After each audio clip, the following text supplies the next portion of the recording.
Hello દોસ્તો, તમારું સ્વાગત છે મારી યુટ્યુબ ચેનલમાં। તો આજે હું તમને એરંડાનું વાવેતર કેવી રીતે કરી શકાય તેની સંપૂર્ણ માહિતી આપું, તો તમે આ વિડીયો શાંતિથી સાંભળો। એરંડા એક તેલીબિયા પાક છે જેને ગુજરાત સહિત ભારતમાં મોટા પ્રમાણમાં ઉગાડવામાં આવે છે। તેનું વાવેતર સહેલાઈથી થઈ શકે છે અને ઓછી જાળવણીમાં પણ સારું ઉત્પાદન આપે છે। એરંડાનું વાવેતરને મુખ્ય મુદ્દા તો પહેલી, જમીન હળવીથી મધ્યમ કાળી જમીન ઉત્તમ ગણાય છે।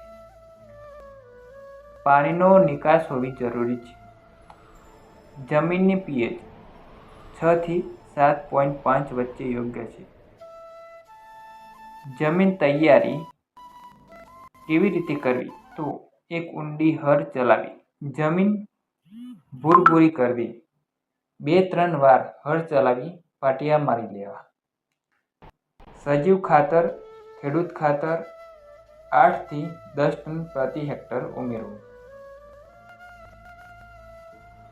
તેની બીજ અને જાતોમાં સુધારેલી જાતો GCH 4, GCH 7, અરુણા, જ્યોતિ, ક્રાંતિ વગેરે બીજ આશરે 4 થી 5 કિલો પ્રતિ હેક્ટર। બીજ ઉપચાર હાઇકોડર્મા ઉપચાર કરવો। વાવણીનો સમય વરસાદ શરૂ થયા પછી ખરીફ ઋતુ જૂન જુલાઈ ઉત્તમ ગણાય છે। થોડું મોડું પણ કરી શકાય છે, ઓગસ્ટ સુધી। તેનું અંતર 90 સેન્ટીમીટરથી 60 સેન્ટીમીટર કે 120 સેન્ટીમીટરથી 60 સેન્ટીમીટર રાખવું। બીજ 4-5 સેન્ટીમીટર ઊંડે વાવવા જોઈએ। ખાતર વ્યવસ્થામાં NPK કિલોગ્રામ પ્રતિ હેક્ટર, અડધી યુરિયા વાવણી વખતે, બાકી અડધી 45 દિવસ પછી આપવી। સિંચાઈમાં વરસાદી ઋતુમાં સામાન્ય રીતે જરૂર નથી, લાંબા વિરામે પાણી ન મળે તો 40-45 દિવસે સિંચાઈ કરવી। ફૂલ અને શીંગડા ભરાવા સમયે પાણી આપવાથી ઉપજ વધારે મળે છે।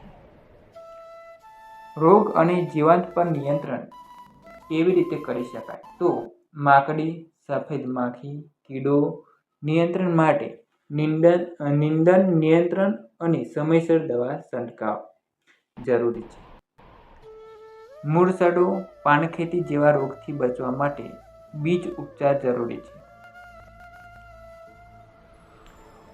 તેમાં ઉપજ સારી ખેતીમાં 15 થી 20 ક્વિન્ટલ બીજ પ્રતિ હેક્ટર મળી શકે છે। તો દોસ્તો, તમને આ વિડીયો ગમ્યો હોય તો મારી યુટ્યુબ ચેનલને સબસ્ક્રાઈબ જરૂર કરો અને કોમેન્ટમાં બીજું વાવેતર શેનું કરી શકાય તેની હું માહિતી આપું તેનું નામ આપવા નમ્ર વિનંતી।